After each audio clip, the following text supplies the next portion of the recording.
Now tell you some of the stories about Sankalpa. Because this understanding will let you live life with a different intensity. You become your master. You have heard about full potential and this and that thing. You find your way. How will you remind yourself? But you decide, as I say in Sankalpa, you're not living less anymore. That stubbornness is needed in Sankalpa. Not less than that. And once you decide, no one can stop you, I tell you.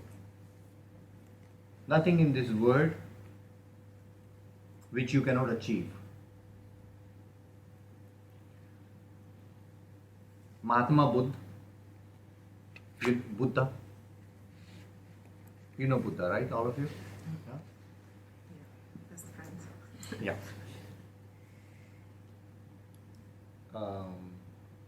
He was a prince and he got awakened by looking at that dead body taken to the cremation ground. His name was Siddhartha. And when the guy who was driving the car told him, after he asked the question that what is that happening, he said, okay, someone, when we are dead, we are taken to cremation and burned. And he said, are we all going to be dead?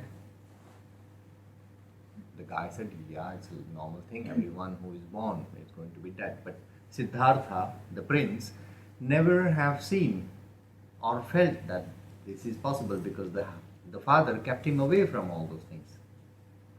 You know about the story of Siddhartha, right? So he got awakened that if I am going to be dead one day, then what is the meaning of all that? So he left the place and he went out in the search of the truth and nirvana, that enlightenment, self-realization. He continued, he went to all the gurus possible, teachers. And there are stories that he will not scan too much. Someone say, I know the method. He say, okay, no problem. Tell me all what you want me to do. I will do it with my 100% presence, 100% of my life, I'll put into it. So he'll go to a teacher and he will be more than a perfect student, totally present. After he has done everything, sometimes teacher would come, man, actually, I don't know, you go to someone else. I don't know how to guide you further. And Buddha continued. 6 years. He, after doing all what was possibly he could do in order to know the truth, no one knew the truth. He sat down under a tree next to the river Niranjana, the name of my guru, actually. Also there is a river Niranjana. And there was that Bodhi tree where he went and sat. His attitude was, whether I live or die, I don't care. I've seen everything. I'm going to only get up from this place once I have this enlightenment, once I know the truth. There will no, it's not that every morning from 8 to 6 I will sit there. He is not going to now move from that place.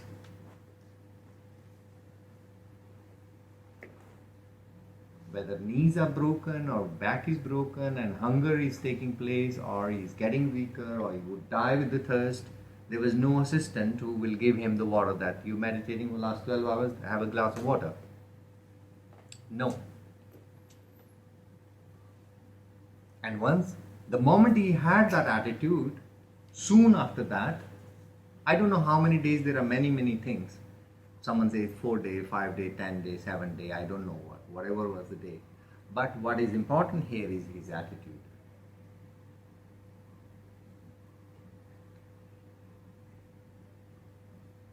There is no negotiations left inside him, and he got enlightened. That is one example of that. If I want to know myself, what is going to happen to me? I'm going to look into it. Even if I'm going to die, I want to look into that fear, where the fear originates. I'm ready to put everything on stake. What is there more to lose? That attitude in Sankalpa. Rather than living half underneath, I want to live fully or I don't want to live. This or that.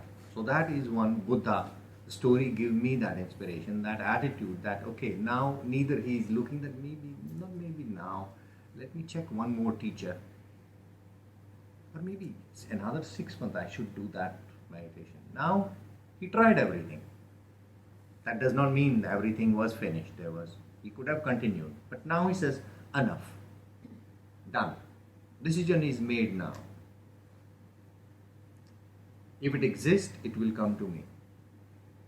And that brought him that enlightenment.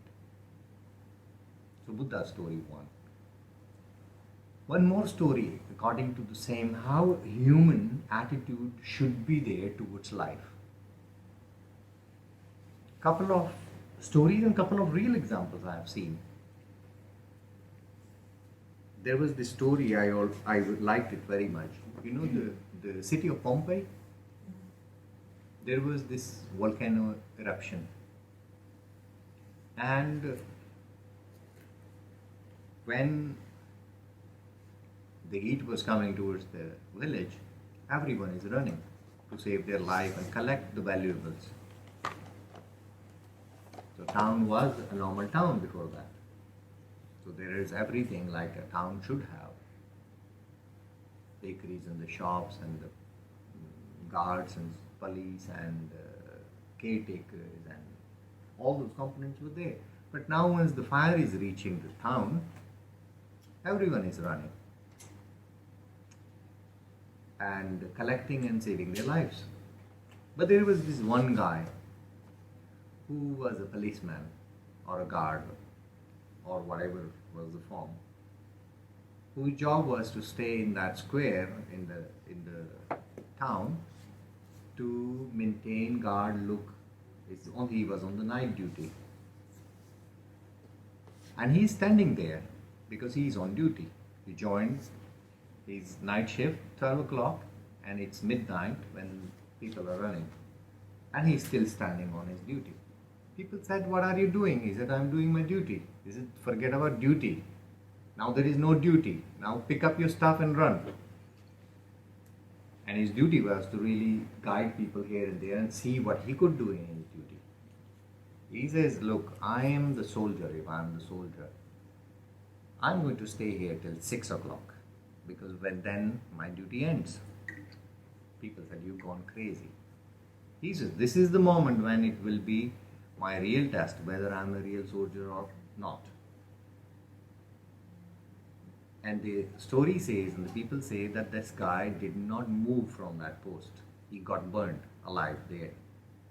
And they made a statue in the memory of that guy.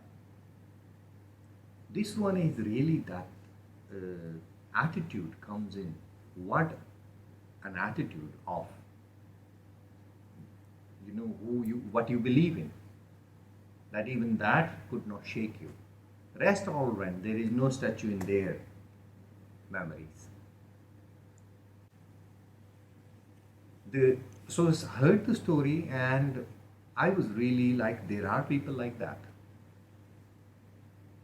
Oh, are humans, men who are living. We are no less than those men on where we are. In our own roles, wherever we are, in whatever role, no role is smaller.